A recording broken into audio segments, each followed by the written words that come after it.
అసలు ఇన్ఫ్లమేషన్ అంటే ఏంటంటే, మన బాడీ ఇమ్యూన్ సిస్టమ్ యాక్టివేట్ అయినప్పుడు, మన శరీరంలో లేదా మన శరీర అవయవాల్లో జరిగే ఒక కెమికల్ రియాక్షన్. దీన్నే ఇన్ఫ్లమేషన్ అంటారు. ఫర్ ఎగ్జాంపుల్ మీ శరీరం మీద ఏదైనా దెబ్బ తగిలినప్పుడు లేదా కట్ అయినప్పుడు మీ బాడీ ఇమ్యూన్ సిస్టమ్ యాక్టివేట్ అయ్యి, మీ గాయమైన చోట ఇన్ఫ్లమేషన్ జరిగి ఆ గాయాన్ని తగ్గిస్తుంది. మీకు అయిన గాయాన్ని బట్టి ఆ ఇన్ఫ్లమేషన్ అనేది కొన్ని గంటలు ఉండొచ్చు లేదా కొన్ని రోజుల వరకు ఉండొచ్చు.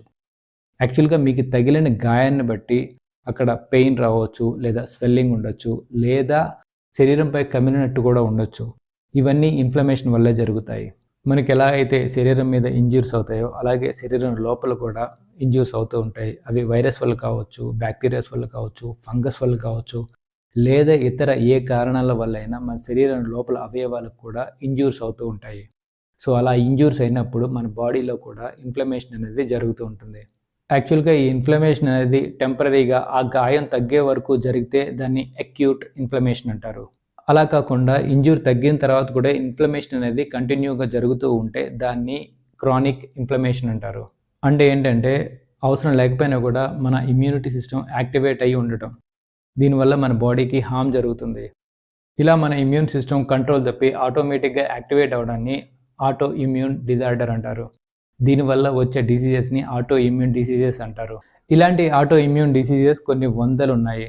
రీసెంట్గా మీరు యాక్ట్రెస్ సమంత గురించి వినే ఉంటారు. ఆవిడకి వచ్చిన మయోసైటిస్ కూడా ఒక ఆటో ఇమ్యూన్ డిసీజ్.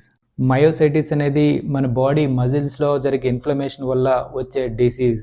ఈ ఇన్ఫ్లమేషన్ అనేది మన బాడీకి ఏ పార్ట్కైనా ఏ ఆర్గాన్కైనా రావచ్చు. హార్ట్కి రావచ్చు, ఆర్టరీస్కి రావచ్చు, కిడ్నీస్కి రావచ్చు, లంగ్స్కి రావచ్చు అండ్ లీకీ గట్ వల్ల కూడా ఆటో ఇమ్యూన్ డిసీజ్ రావచ్చు. లీకీ గట్ అంటే ఏంటంటే ఎప్పుడైనా మనం ఫుడ్ తీసుకున్నప్పుడు అది ప్రాపర్గా డైజెస్ట్ అవ్వకుండా ఉంటే కొద్ది రోజులకి ఈ డైజెస్ట్ కాని ఫుడ్ పార్టికల్స్ వల్ల మన ఇంటెస్టైన్స్ డ్యామేజ్ అవుతాయి.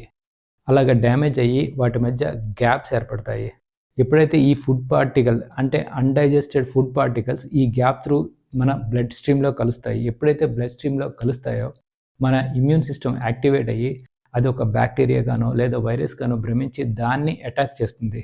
ఇలా ఇన్ఫ్లమేషన్ జరుగుతుంది. దీనివల్ల డయేరియా కానీ, కాన్స్టిపేషన్ కానీ, హెడేక్, ఫటీగ్ ఇలాంటివి రావచ్చు. అండ్ ఫర్దర్గా కూడా వేరే ఆర్గాన్స్కి ఇన్ఫ్లమేషన్ జరిగి వేరే ఆటో ఇమ్యూన్ డిసీజెస్ కూడా వచ్చే అవకాశం ఉంది.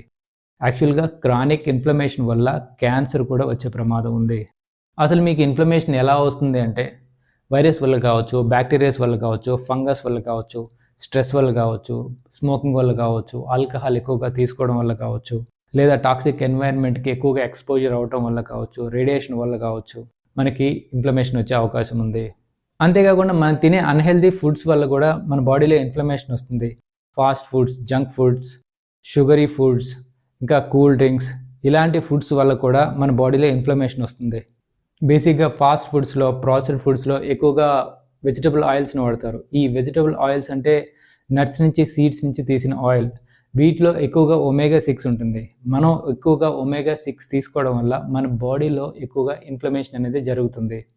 అండ్ ఈ వెజిటబుల్ ఆయిల్స్తో పాటు హై ఫ్రక్టోజ్ కార్న్ సిరప్ కూడా వాడతారు.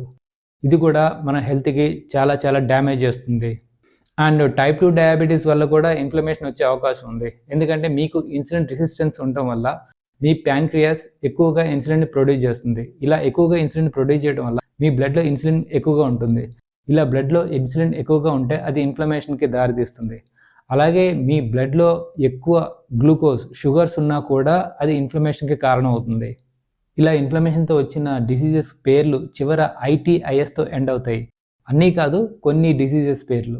For example arthritis, myositis, myocarditis ఇలాంటివి అన్నమాట. అసలు మన బాడీలో ఇన్ఫ్లమేషన్ ఉందా లేదా అని మనం కొన్ని బ్లడ్ టెస్ట్ చేయడం ద్వారా తెలుసుకోవచ్చు. ఇప్పుడు ఆ బ్లడ్ టెస్ట్ ఏంటో చూద్దాం. CRP, దీన్నే సి రియాక్టివ్ ప్రోటీన్ టెస్ట్ అంటారు. దీని ద్వారా మన బాడీలో ఇన్ఫ్లమేషన్ ఉందా లేదా అని తెలుసుకోవచ్చు. మన బాడీలో ఇన్ఫ్లమేషన్ ఉన్నప్పుడు దాన్ని రికవర్ చేయడానికి అంటే రిపేర్ చేయడానికి మన లివర్ సి రియాక్టివ్ ప్రోటీన్ని రిలీజ్ చేస్తుంది.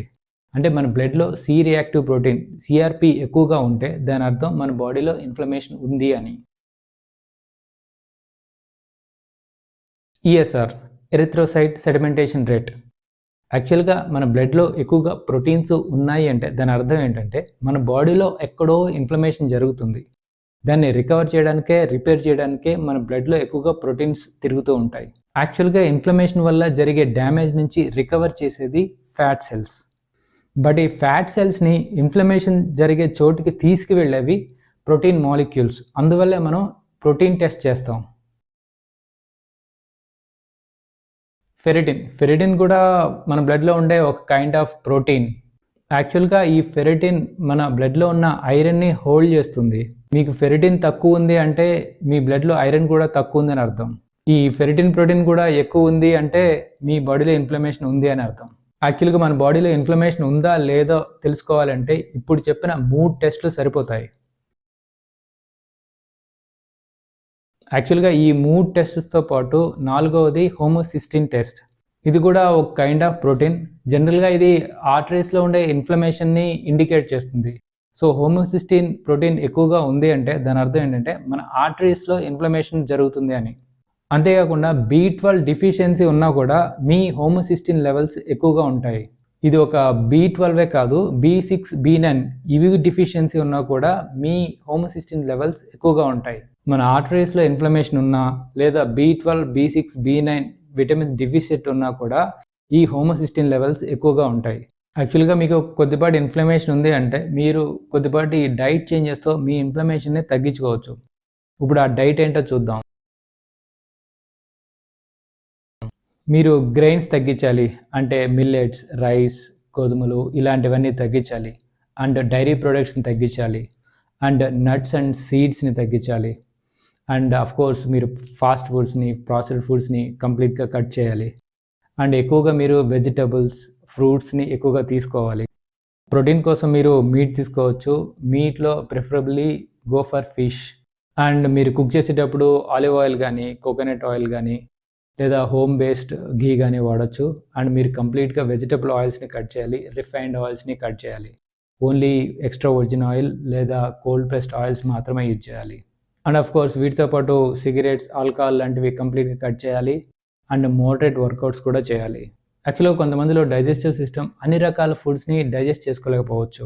యాక్చువల్గా ఇన్కంప్లీట్గా డైజెస్ట్ అయిన ఫుడ్స్ వల్లే మనకి ఇన్ఫ్లమేషన్ వస్తుంది. అంటే కొంతమందిలో గ్లూటెన్ డైట్ డైజెస్ట్ చేసుకోలేకపోవచ్చు, కొంతమంది కెసిన్ డైట్ డైజెస్ట్ చేసుకోలేకపోవచ్చు, కొంతమంది గ్రైన్స్, నట్స్, సీడ్స్ ఇలాంటివి డైజెస్ట్ చేసుకోలేకపోవచ్చు. అందువల్లే ఇప్పుడు నేను చెప్పిన డైట్ అన్నీ తగ్గించమని చెప్పాను.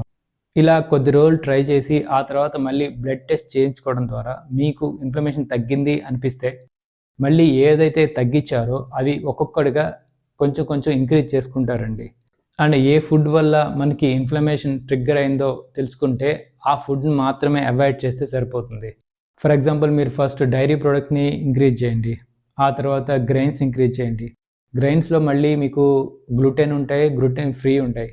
ఫస్ట్ గ్లూటెన్ ఫ్రీ ఇంట్రడ్యూస్ చేయండి, ఆ తర్వాత గ్లూటెన్వి ఇంక్రీజ్ చేయండి, ఆ తర్వాత నట్స్, ఇలా స్టెప్ బై స్టెప్ ఇంక్రీజ్ చేసుకుంటూ బ్లడ్ టెస్ట్ చేయించుకుంటూ ఏదైతే ఫుడ్ వల్ల మనకి ఇన్ఫ్లమేషన్ ట్రిగ్గర్ అయిందో దాన్ని మీరు కనిపెట్టగలిగితే మీరు ఆ ఫుడ్ మాత్రమే కట్ చేయొచ్చు. సో యాక్చువల్గా ఇది చాలా కష్టం అండ్ లాంగ్ ప్రాసెస్ కూడా. బట్ మీరు ఒక్కసారి మీకు ఇన్ఫ్లమేషన్ ట్రిగ్గర్ చేసే ఫుడ్ ఏదో ఫిగర్ అవుట్ చేసుకుంటే మీకే మంచిది. ఒకవేళ నేను చెప్పిన ఫుడ్ చేంజెస్ వల్ల మీదో ఇన్ఫ్లమేషన్ ఏం చేంజెస్ లేకపోతే ఖచ్చితంగా మీరు డాక్టర్ని కన్సల్ట్ అవ్వండి. ఒకవేళ మీ బాడీలో ఇన్ఫ్లమేషన్ అనేది ఉండవలసిన రేంజ్లోనే ఉంది, అంటే లిమిట్లోనే ఉంది అనుకోండి, మీరు కొద్దిపాటి డైట్ చేంజెస్ చేసుకుంటూ మీ ఫ్యూచర్లో ఇన్ఫ్లమేషన్ అనేది పెరగకుండా జాగ్రత్త పడవచ్చు. యాక్చువల్గా ఇన్ఫ్లమేషన్కి కారణాలు ఏంటో, ఎటువంటి ఫుడ్స్ తినటం వల్ల ఇన్ఫ్లమేషన్ ట్రిగ్గర్ అవుతుందో ఈ వీడియో స్టార్టింగ్లో చెప్పాను. సో అటువంటి ఫుడ్స్ అన్నిటినీ కంప్లీట్గా అవాయిడ్ చేయాలి. అండ్ వాటితో పాటు హెల్దీ డైట్ తీసుకోవాలి, ఎనఫ్ ప్రోటీన్ తీసుకోవాలి, అండ్ హెల్దీ ఫ్యాట్స్ తీసుకోవాలి. నట్స్, సీడ్స్, ఫైబర్ ఎక్కువగా ఉండే గ్రెయిన్స్, వెజిటబుల్స్ ఎక్కువగా తీసుకోవాలి. అవసరమైతే మీరు యాంటీ ఇన్ఫ్లమేటరీ సప్లిమెంట్స్ కూడా తీసుకోవాలి, like fish oil, D vitamin లాంటివి, ఎస్పెషల్లీ ఫిష్ ఆయిల్. నా పర్సనల్ ఒపీనియన్ అయితే fish oil and D vitamin అనేది కంపల్సరీ. ఎందుకంటే మోస్ట్ ఆఫ్ ది పీపుల్కి ఒమేగా 3 అండ్ డి విటమిన్ డిఫిషియెంట్గానే ఉంటుంది. అండ్ వీటితో పాటు మంచి నిద్ర, సరైన వ్యాయామం అండ్ అప్పుడప్పుడు ఇంటర్మీడియట్ ఫాస్టింగ్ చేస్తూ ఉంటే మీ ఇన్ఫ్లమేషన్ని కంట్రోల్లో ఉంచుకోవచ్చు. అండ్ నేను ఆల్రెడీ సరైన నిద్ర కోసం ఎటువంటి జాగ్రత్తలు తీసుకోవాలి అండ్ వర్కౌట్స్ గురించి అండ్ ఇంటర్మీడియట్ ఫాస్టింగ్ గురించి అండ్ కుకింగ్ ఆయిల్స్ గురించి వీడియోస్ చేశాను. ఆ వీడియోస్ లింక్ని ఇక్కడ ఐకార్డ్లో ఉంచుతాను. Interested people please go and watch. So will meet in our next video. Thanks for watching. Bye.